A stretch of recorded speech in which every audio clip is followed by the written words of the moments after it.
The sun-drenched plains of Wyoming territory stretched endlessly before Beatrice Morgan as she stood on the rickety platform of the Sweetwater station, her gloved hands clutching her weathered carpet bag, wondering if she had made the most terrible mistake of her 21 years. It was 1878, and the promise of a teaching position in the frontier town of Cottonwood Creek had lured her away from her comfortable life in Boston following her father's passing. The journey west had been long and arduous, leaving her exhausted and doubtful. The stagecoach that was meant to take her the final 30 miles to Cottonwood Creek had broken an axle, and now she found herself stranded at this desolate whistle stop with no apparent means of continuing her journey. "Madam, you look a mite lost." The deep voice startled her from her worries. Beatrice turned to find herself facing a tall man atop a chestnut stallion. The stranger's face was partially shadowed by his wide-brimmed hat, but she could make out a strong jawline dusted with stubble and eyes the color of a summer sky. His shirt was faded blue, his vest well-worn leather, and a bandana hung loosely around his neck. Yes, I suppose I am," she admitted, straightening her posture. "The stagecoach to Cottonwood Creek has been delayed, and I'm not sure when or if another will arrive." The cowboy shifted in his saddle. "Cottonwood, you say? I'm headed that direction myself. Name's Tucker Quinn. Most folks call me Tuck." "Beatrice Morgan," she replied, offering a small curtsy out of habit. "I'm to be the new schoolteacher." A smile spread across his face, revealing straight white teeth. "Well now, that's a piece of luck. Town's been waiting on you for some time." Beatrice glanced around the empty station. "I'm afraid I have no transportation." "I can take you," he offered, then quickly added, "That is, I can find you proper escort with one of the families headed back to town, or perhaps arrange for a wagon." She looked at the setting sun and the darkening horizon. "I would be most grateful for any assistance, Mr. Quinn." After a brief conversation with the station master, Tucker returned with disappointing news. No wagons headed to Cottonwood until tomorrow afternoon at the earliest. He removed his hat, revealing thick sandy hair that caught the last golden rays of sunlight. "I've a good horse, Miss Morgan, and we could reach town before full dark if you'd trust me to take you." Beatrice bit her lip, considering her limited options. Her Eastern sensibilities rebelled at the thought of riding with a stranger, but something in his clear-eyed gaze told her she could trust this man. "I've never ridden double," she confessed. Tucker smiled reassuringly. "Sandstorm here is gentle as they come. I'll make sure you're safe." With some hesitation, Beatrice agreed. Tucker helped her secure her belongings, then offered his hand. With surprising strength, he lifted her onto the horse behind him. "You'll want to hold on, Miss Morgan," he instructed.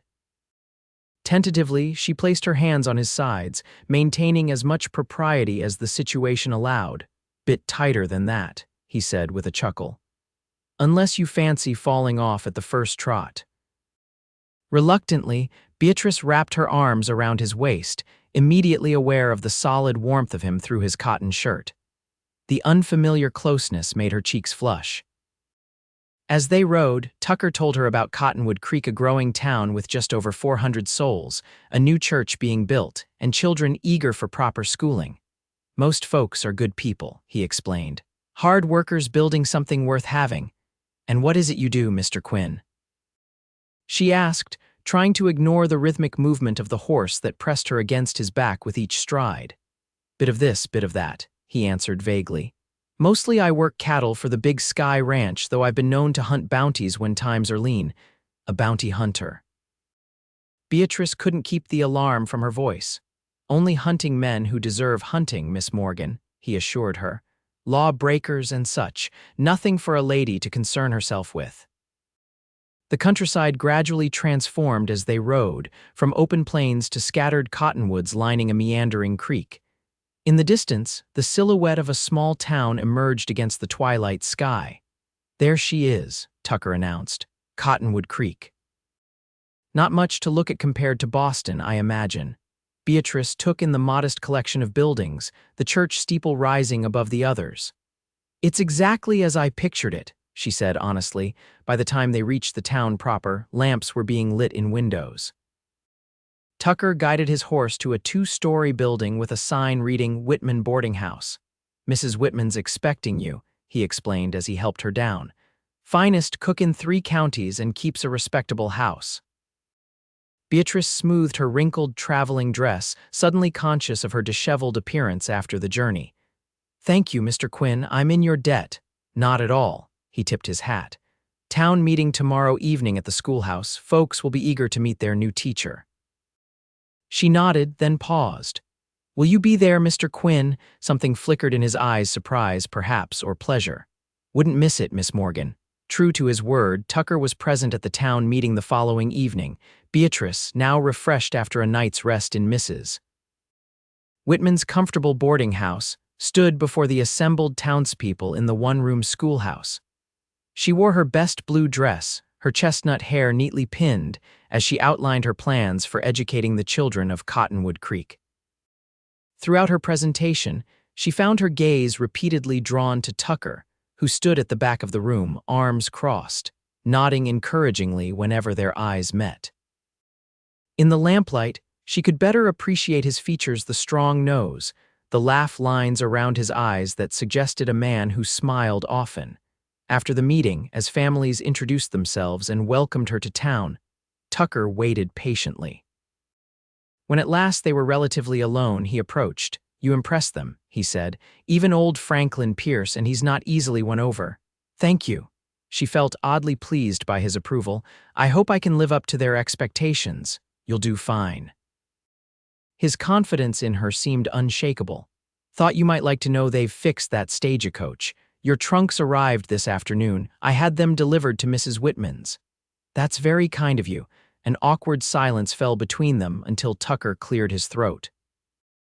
"Miss Morgan, I was wondering if you might permit me to show you around Cottonwood Creek properly." Sunday after church, perhaps. Beatrice hesitated. In Boston, she had rebuffed numerous suitors, never feeling the connection her parents had shared. But there was something about Tucker Quinn that intrigued her. "I would like that," she finally answered. Tucker's tour of Cottonwood Creek revealed a community far more vibrant than its modest appearance suggested. He introduced her to shopkeepers and farmers, showed her the newly constructed section of railroad that promised to bring more commerce, and finally led her to a quiet spot along the creek where cottonwood fluff drifted like snow in the summer air. "It's beautiful," Beatrice said, watching the water bubble over smooth stones. "Not as grand as what you're used to, I expect." She shook her head. "Boston has its charms, but there's something honest about this place, something real." Tucker studied her with unexpected intensity. "You're not what I expected, Beatrice Morgan." "Oh, and what did you expect? Some prim Eastern miss who'd take one look at our little town and be on the next train east," she laughed. "I may yet prove you right. School hasn't even started." "No," he said, his voice lowering. "I don't think so." "There's steel in you." The weeks that followed fell into a pleasant rhythm. Beatrice began teaching 15 children ranging from 6 to 16 years of age.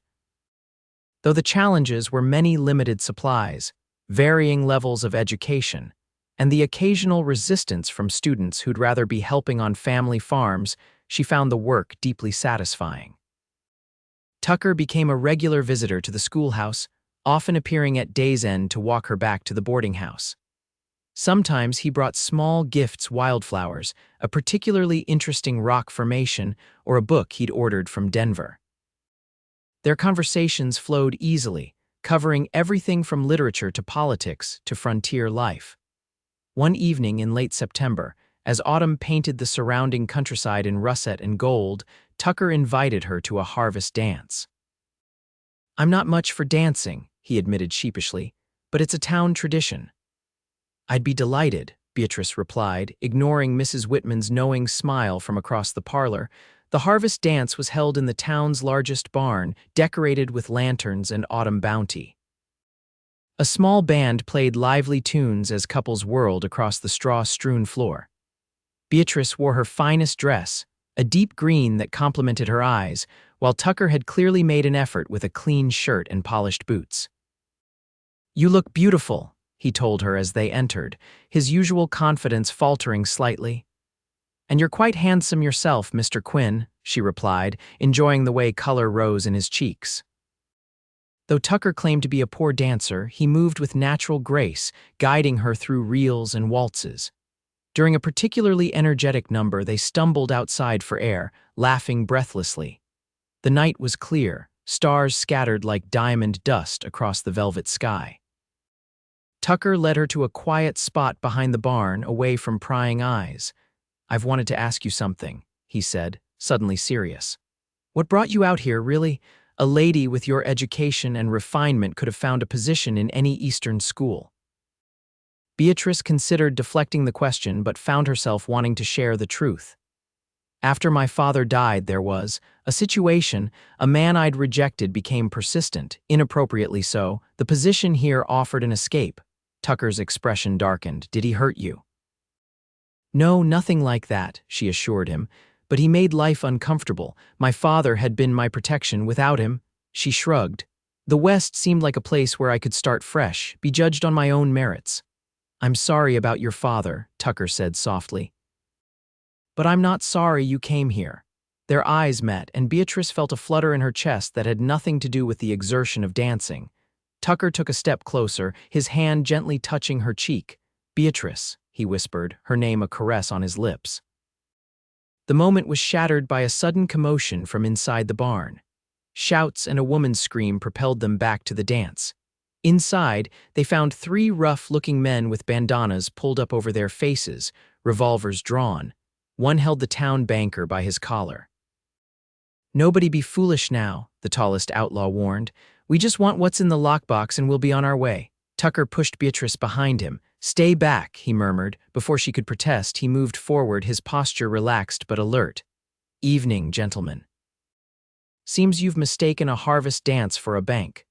The leader turned his gun toward Tucker. "Quinn, should have known you'd be here playing the upstanding citizen." Beatrice's breath caught. These men knew Tucker. "Ramsey," Tucker acknowledged. "Thought you'd be halfway to Mexico by now." "Plans change," the outlaw replied. "Now step aside. Don't fancy shooting you, but I will." Tucker remained where he was. "There are women and children here, Ramsey. Take it outside." For a tense moment, Beatrice was certain violence would erupt. Then, unexpectedly, the outlaw leader laughed. "Always the honorable one, weren't you?" He jerked his head toward the door. "Fine, outside, but Hardin comes with us until we're clear." Tucker nodded once, and the outlaws backed toward the exit, dragging the terrified banker with them. As they passed, the leader paused beside Tucker. "Like old times, eh, Quinn?" he said quietly, though Beatrice was close enough to hear. Once outside, Tucker conferred briefly with the sheriff and several other men, then approached Beatrice. "I need to help track them," he explained, his expression troubled. "Make sure they release Hardin safely." "You know them," she said. It wasn't a question. Tucker's gaze dropped. "From another life, I'll explain everything when I return, I promise." Before she could respond, he was gone, riding out with the hastily formed posse. 3 days passed with no word. Beatrice taught her classes mechanically, her mind constantly wandering to Tucker and the mysterious connection he shared with the outlaws. When he finally returned, the town celebrated the recovery of most of the stolen money and the safe return of banker Hardin, though the outlaws themselves had escaped across the territorial line. That evening, Tucker came to the boarding house. He looked exhausted, with several days' growth of beard and shadows under his eyes. "Will you walk with me?" he asked simply. They strolled in silence until they reached the creek. In the fading light, Tucker seemed to be gathering his courage. "I owe you an explanation," he finally said. "You don't owe me anything," Beatrice replied, though she desperately wanted to understand. "I do." He removed his hat, running a hand through his hair.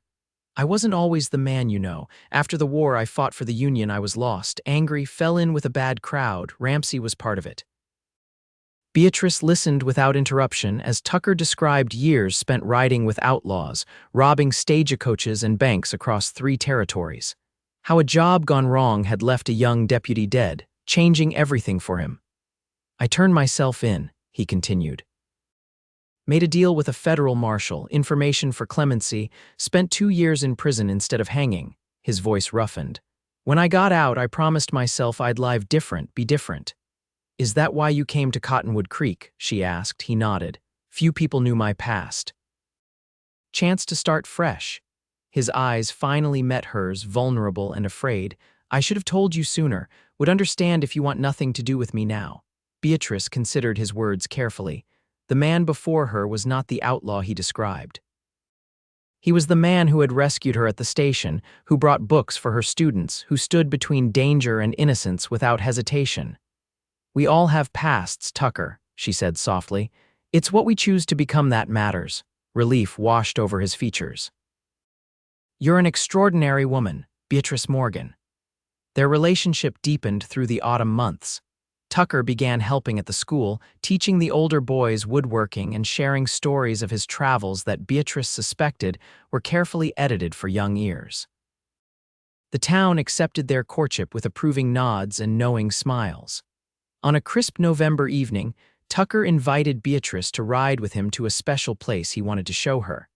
They traveled for nearly an hour, climbing into the foothills until they reached a plateau overlooking the valley. The setting sun painted the landscape in breathtaking shades of amber and purple. "I bought this land," Tucker announced, helping her down from her horse. 20 acres, good water, timber for building." Beatrice looked around at the beautiful wilderness. "It's lovely." "Been saving for years," he continued, an unusual nervousness in his voice. "Thought I might build a cabin, maybe a proper house eventually." Understanding dawned slowly. "Tucker," he turned to face her, taking both her hands in his. "I know I'm not the man your father would have chosen for you. Not educated or refined, got a past that'll always follow me. But I love you, Beatrice Morgan, more than I thought possible." Tears pricked at her eyes. "Tucker, I don't answer yet," he interrupted. "Just think on it, whether you could see yourself here with me." That night, alone in her room at the boarding house, Beatrice examined her heart. She had come west seeking escape and independence, not love. Yet somehow this complicated, honorable man had slipped past all her defenses. Winter descended on Cottonwood Creek with a ferocity that surprised even the longtime residents. Brutal snowstorms isolated the town for weeks at a time. School continued when possible, but many days the drifts were too high for children to safely travel. During one particularly harsh blizzard, Tucker appeared at the boarding house, snow caked on his coat and hat. "Checking on everyone," he explained. "Some of the outlying farms are in trouble. We're organizing supplies." Beatrice immediately volunteered to help, packing food and blankets alongside other townspeople. When the weather cleared enough for travel, Tucker led a group of men to the most remote homesteads. They returned 2 days later with the Jensen family, whose roof had partially collapsed under the snow's weight. 8-year-old Anna Jensen, one of Beatrice's pupils, was feverish with pneumonia. "Doc's doing what he can," Tucker told Beatrice as they stood outside the doctor's house. "But he's worried." Over the next 3 days, Beatrice barely left Anna's bedside, applying cold compresses and helping the doctor administer herbal remedies. Tucker brought supplies and sat with her during the long nights, his solid presence a comfort. On the 3rd night, Anna's fever broke. As dawn lightened the eastern sky, the little girl opened her eyes and asked for water in a weak but clear voice. The doctor, checking her lungs, smiled for the first time in days. "She'll recover," he announced. Outside in the crisp morning air, exhaustion and relief overwhelmed Beatrice. She found herself leaning against Tucker, his arms around her, her face pressed against his chest. "You're remarkable," he murmured into her hair. "Haven't slept in days, but wouldn't leave her." "I couldn't," she whispered. Tucker tilted her face up to his. "I think I've fallen in love with you all over again." In that moment, with the sun rising over the snow-covered town, Beatrice knew her answer. "I love you too, Tucker Quinn, and yes, I can see myself building a life with you." The joy that transformed his face was worth every hardship she had endured to reach this place and time. Spring came late but gloriously to the Wyoming territory. As the snow melted and wildflowers carpeted the rejuvenated landscape, Tucker began construction on their home. The entire town contributed, men providing labor, women supplying meals, children collecting stones for the fireplace foundation. On a perfect May evening, with the cabin's frame completed and roof in place, Tucker brought Beatrice to see the progress. Inside the simple structure, he had arranged a small table with a lantern, 2 plates, and a bottle of wine. "It's not much yet," he apologized, but I wanted our first meal here to be special." "It's perfect," she assured him, taking in the rough-hewn beams and the large windows that would eventually look out over their land. After their meal, they stepped outside to watch the stars appear. The night was mild, fragrant with pine and new growth. "When I first met you at that station," Tucker said, "I never imagined we'd be here." "Nor I," Beatrice admitted. "I was so focused on what I was running from, I couldn't see what I might be running toward." Tucker turned to face her, moonlight silvering his features.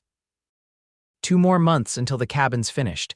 Then, if you're still willing, I'd like to make you Mrs. Quinn before summer's end." "I'm more than willing," she assured him. Their kiss was gentle, filled with promise. When they parted, Beatrice felt a curious blend of certainty and vulnerability. "Tucker," she whispered, her cheeks warming, "there's something I should tell you." "What is it?" Concern immediately furrowed his brow. She took a deep breath. "I've never, that is to say, despite the suitors in Boston, I've never actually been kissed before you just now." Tucker's expression softened with understanding. He removed his hat, holding it respectfully against his chest. "Then I'm honored to be the first," he said softly, "and if you'll allow me, I'll teach you gently." "I would like that very much," she whispered. Under the vast Wyoming sky, their second kiss was slower, deeper, a tender exploration that left Beatrice breathless. Tucker's hands cradled her face as if she were something precious, his touch reverent. "Was that all right?" he asked when they finally parted. She nodded, unable to find words for the emotions coursing through her. As promised, they married in August, in a ceremony performed by the pastor in the newly completed church. The entire town attended, filling the simple wooden pews and spilling out onto the steps. Beatrice wore a dress of cream-colored silk that Mrs. Whitman and the other women had helped her sew, while Tucker looked uncommonly formal in a new suit ordered from Denver. Their cabin, now finished with furniture Tucker had crafted himself, welcomed them as husband and wife. That night, true to his word, Tucker taught her the intimate language of love with the same gentle patience he had shown in all things. Life as Mrs. Quinn brought new challenges and joys. Beatrice continued teaching, riding to town each morning and returning to their home in the evening. Tucker raised horses and cattle on their land, his reputation for fair dealing and hard work erasing the lingering shadows of his past. When Beatrice missed her monthly courses that autumn, Tucker's reaction to the news was everything she could have hoped for: joy mixed with protective concern, already planning expansions to the cabin for their growing family. Their daughter, Eleanor, was born the following spring, a robust child with her father's blue eyes and her mother's determined spirit. Tucker proved to be a devoted father, as gentle with his infant daughter as he had been with her mother. 2 years later, their son Thomas joined the family, completing their happiness. The cabin expanded into a proper house, with a separate schoolroom where Beatrice taught their children and occasionally those from neighboring homesteads too distant from town for daily travel. On their 5th wedding anniversary, Tucker surprised Beatrice with a trip to Denver, their first real journey since settling in Cottonwood Creek. They attended the theater, dined in fine restaurants, and purchased books and supplies impossible to find in their small town. On their final night, as they prepared for bed in their hotel room, Tucker wrapped his arms around her from behind, pressing a kiss to her neck. "Regrets?" he asked quietly. "About choosing this life, this man?" Beatrice turned in his embrace. At 31, she was no longer the nervous Eastern schoolteacher who had arrived in Wyoming territory, just as Tucker, now nearing 40, had left behind both the outlaw and the drifter to become a respected rancher and family man. "Not one," she assured him, rising on her toes to kiss him. "Every choice led me to you. How could I regret that?" 20 years later, Eleanor Quinn, now Eleanor Hamilton, gave birth to her first child in the same house where she had been born. As Beatrice held her grandson, she caught Tucker's eye across the room. Though his hair had silvered and lines mapped his face, his smile remained the same, warm and true. Later that evening, they sat together on the porch of their home, watching the sunset paint the sky in familiar splendor. "Remember that first harvest dance?" Tucker asked, his hand finding hers as it had countless times over the years. When the outlaws interrupted, Beatrice smiled at the memory. I was so shocked when they knew your name. Thought I'd lost you that night, he admitted, before I'd even properly had you. She squeezed his hand. It would have taken more than that to scare me away. Tucker's laugh was soft. Strongest woman I've ever known. Best decision I ever made was stopping at that station and offering a ride to a stranded schoolteacher. And the best decision I ever made was trusting a cowboy who promised to teach me gently, Beatrice replied. As twilight deepened into night, they remained on the porch, two lives so completely intertwined that neither could imagine a world where they hadn't found each other on that fateful day in 1878, when a lost young woman from Boston and a man seeking redemption discovered that sometimes the greatest journeys lead not to places, but to people.